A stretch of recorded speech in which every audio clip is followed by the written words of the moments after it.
हमारा पहला क्वेश्चन है, गौर से हम देखेंगे कि जो हम भोजन ग्रहण करते हैं, भोजन का पूरा पाचन कहाँ पर हो। ऑप्शन जो हमारे दे रहे हैं, ऑप्शन दे रहा है नंबर 1 छोटी आंत, नंबर 2 पेट, नंबर 3 अग्न्याशय और नंबर 4 बड़ी आंत। तो जो हम भोजन ग्रहण करते हैं, हमने आपको बताया था, जब हमने ये डाइजेस्टिव सिस्टम हमने पढ़ाया था तब हमने बताया था कि भोजन जो हमारा होता है वो सर्वाधिक देर तक कहाँ पर रहता है, पेट पे रहता है। तो भोजन अधिक मात्रा में कहाँ पर पाचन होगा, पेट पर होगा।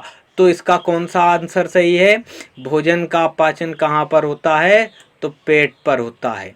ठीक है, यहीं पे अगर हम बात करें कि भोजन पूरी तरह से जो डाइजेस्ट हो जाता है, पूरी तरह से कहाँ पर डाइजेस्ट होता है भोजन, तो पूरी तरह से जो भोजन हमारा डाइजेस्ट होता है वो याद रखेंगे कि जब बिल्कुल भोजन हमारा तरल रूप हो जाता है वो हमारा छोटी आंत होता है। भोजन का जब तरल रूप हो जाता है तब हमारा कहाँ पर होता है, छोटी आंत पर होता है। आगे आएंगे सेकंड नंबर के क्वेश्चन की बात करें तो सेकंड नंबर का क्वेश्चन हमारा कह रहा है कि मानव शरीर के अंदर भोजन आहार की प्रक्रिया कहाँ पर शुरू होती है। जो भोजन का पाचन होता है वो कहाँ से शुरू होता है। तो हमने आपको बताया था कि जो भोजन का पाचन शुरू होता है वो कहाँ से होता है। तो भोजन के पाचन की प्रक्रिया में कौन कौन से अंग भाग लेते हैं ये भी हमने बताया था कि मुख गुहा, ग्रास नली, इसके बाद आमाशय, फिर छोटी आंत, फिर बड़ी आंत, ये हमने आपको बताया था। तो भोजन की जो पाचन की क्रिया होती है, मान लो कि आपने रोटी का एक टुकड़ा डाला, तो रोटी का टुकड़ा सबसे पहले कहाँ पे रखेंगे, तो मुख गुहा पे रखेंगे। अर्थात भोजन के पाचन की शुरुआत कहाँ से होती है, मुख से होती है। ठीक है, कहाँ से होती है, मुख से हो। आगे अगर हम बात करें, क्वेश्चन नंबर थर्ड कह रहा है कि इनमें से किसको पचाने में मदद करती है, किसको पचाने में लार मदद करती है। तो हमने बताया था कि लार में कौन कौन सी एंजाइम पाए जाते हैं। लार में भोजन, अगर किसी चीज का पाचन होना है, भोजन का अगर पाचन होना है तो उसके लिए आवश्यक तत्व कौन कौन से चाहिए, एक तो जल चाहिए और दूसरा एंजाइम चाहिए, है ना। तो अब वसा को तो वसा का पाचन कहाँ से होता है, तो पित्त रस के द्वारा वसा का पाचन होता है। तो ये सही हो नहीं सकता है। तो आखिरकार सही कौन सा होगा, तो सही होगा हमारा स्टार्च।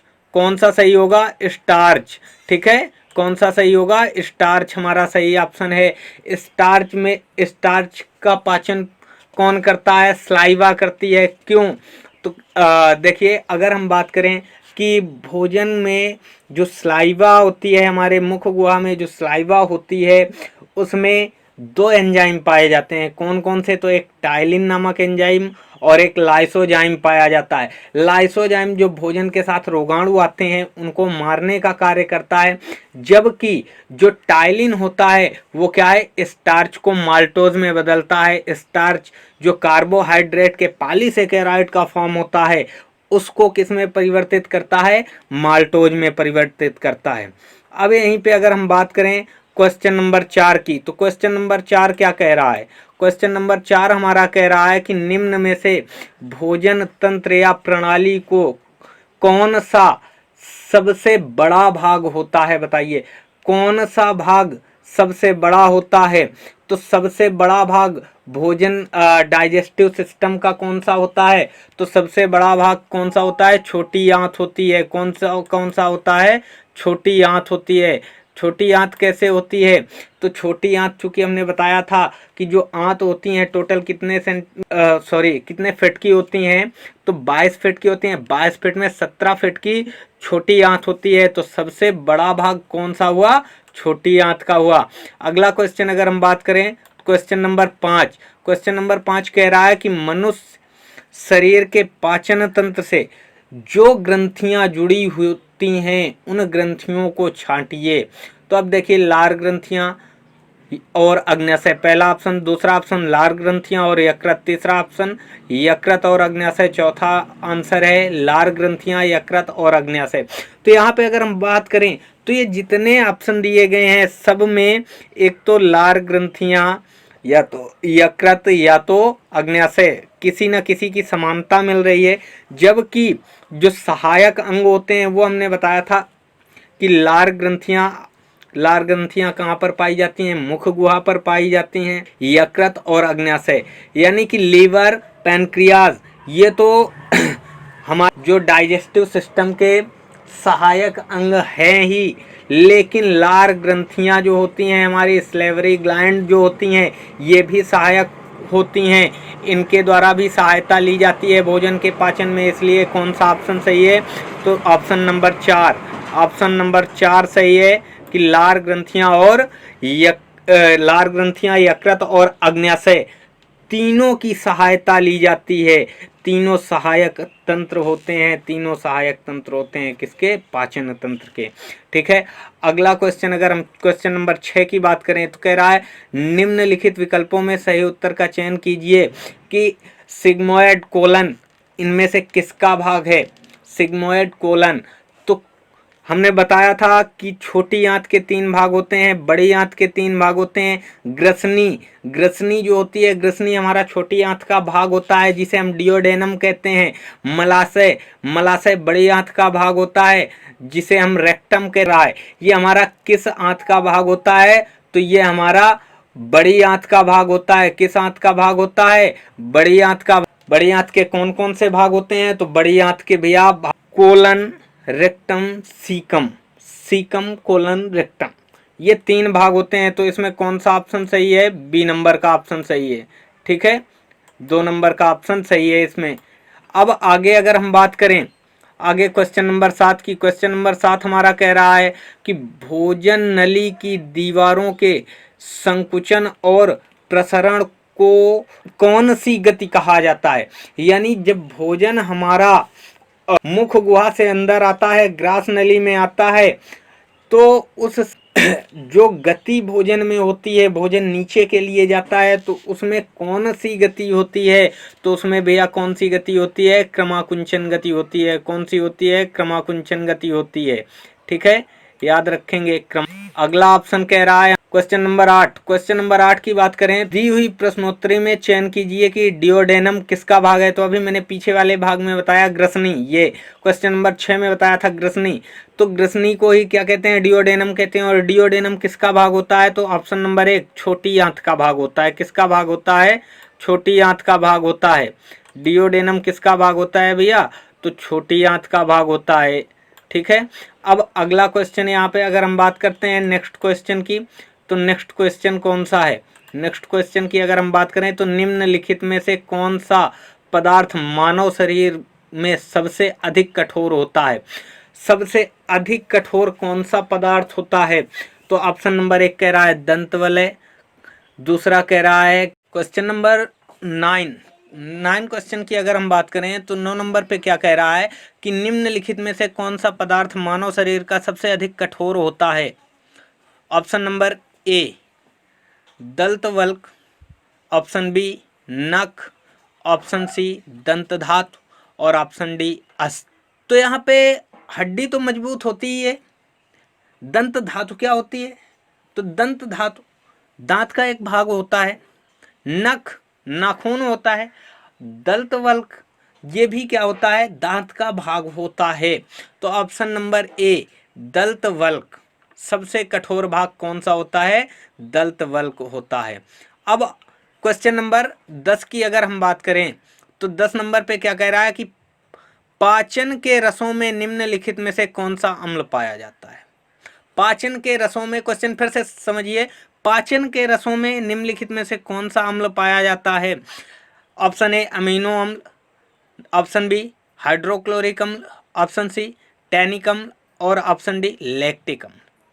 पाचन के रसों में, तो अगर हम बात करें कि पाचन के लिए कौन सा अम्ल सहायक होता है, तो हमने आपको बताया था कि पेट जो हमारा होता है, पेट में क्या होता है, पेट में हमारे एक जैविक घड़ी होती है ना।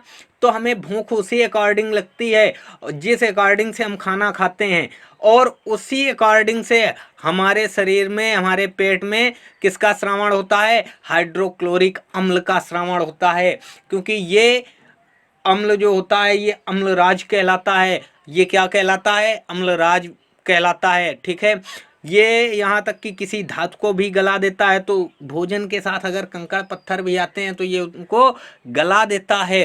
तो पाचन के लिए कौन सा अम्ल सहायक होता है? तो हाइड्रोक्लोरिक अम्ल। ये कहाँ पर होता है? तो ये पेट में इसका श्रावण होता है। ठीक है, तो कौन सा ऑप्शन सही है? तो option number B, option number B सही है। अब आगे अगर हम बात करें क्वेश्चन नंबर 11 की, तो कह रहा है किसमें भरपूर लौह तत्व पाया जाता है? तो आयरन सबसे अधिक। क्वेश्चन अगर हम इसे कन्वर्ट कर दें तो के लौह तत्व की जगह अगर हम कर दें कि आयरन सर्वाधिक किसमें पाया जाता है, तो आयरन जो होता है वो सर्वाधिक किसमें पाया जाता है भैया? तो हरी सब्जियों में पाया जाता है। किसमें पाया जाता है आयरन सबसे ज़्यादा? तो हरी सब्जियों में पाया जाता है। तो याद रखेंगे ऑप्शन नंबर डी, हरी सब्जियां। ठीक है, नेक्स्ट क्वेश्चन की अगर हम बात करें तो नेक्स्ट क्वेश्चन कह रहा है निम्नलिखित में से कौन सा पदार्थ मानव शरीर में ईंधन का कार्य करता है? तो मानव शरीर में ईंधन का कार्य करता है कौन सा पदार्थ? विटामिन, जल, प्रोटीन, कार्बोहाइड्रेट। तो ईंधन जो होता है मानव शरीर का वो क्या होता है? कार्बोहाइड्रेट होता है। आप देखते हैं कि कोई स्पोर्ट्समैन अगर है तो वो ज़्यादातर किसका सेवन करते हैं? तो वो अधिकतर केले का सेवन करते हैं, क्योंकि केले में क्या होता है? कार्बोहाइड्रेट की मात्रा अधिक होती है, तो उनको क्या है? एनर्जी भरपूर मिलती रहती है। तो इसलिए मानव शरीर में जो ईंधन का कार्य करता है वो कौन कार्य करता है? वो कार्बोहाइड्रेट कार्य करता है। तो कौन सा ऑप्शन सही है इसका? Option number D. कौन सा ऑप्शन सही है? Option number D. Question number 13 की अगर हम बात करते हैं तो कह रहा है निम्न में से कौन सी प्रोटीन दूध में पाई जाती है? तो दूध में कौन सी प्रोटीन पाई जाती है भैया? तो कैसीन, हीमोग्लोबिन, एग्लूटिनिन और मायोसिन। तो कैसीन नामक प्रोटीन दूध में पाई जाती है। कौन सी पाई जाती है प्रोटीन? कैसीन प्रोटीन दूध में पाई जाती है। नेक्स्ट क्वेश्चन की अगर हम बात करते हैं क्वेश्चन नंबर 14 की अगर हम बात करते हैं तो कह रहा है कि पाचन की प्रक्रिया संपन्न होती है कितने चरणों में संपन्न होती है? ऑप्शन नंबर ए रासायनिक विधि से, ऑप्शन बी यांत्रिक विधि से, ऑप्शन सी विद्युतीय विधि से, और ऑप्शन डी ए और बी दोनों से।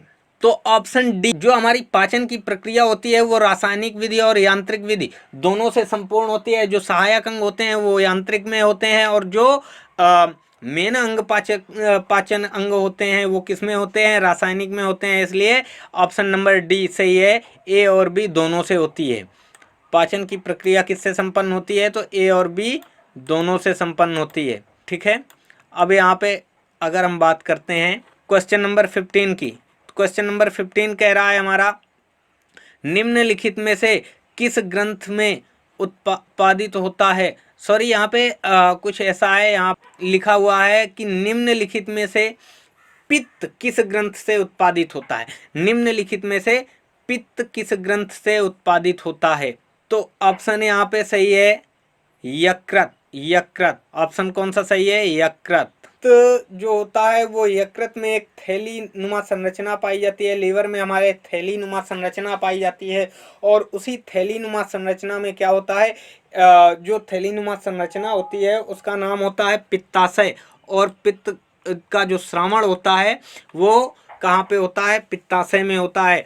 चूँकि पित्ताशय नहीं कहेंगे क्योंकि यहाँ पे ग्रंथ की बात कर रहा है, ग्रंथ की बात कर रहा है, तो वो कौन सा है? यकृत है। तो आज के लिए ये क्वेश्चन जो थे हमारे डाइजेस्टिव सिस्टम से थे। नेक्स्ट डे नेक्स्ट टॉपिक से फिर मिलेंगे। नमस्कार।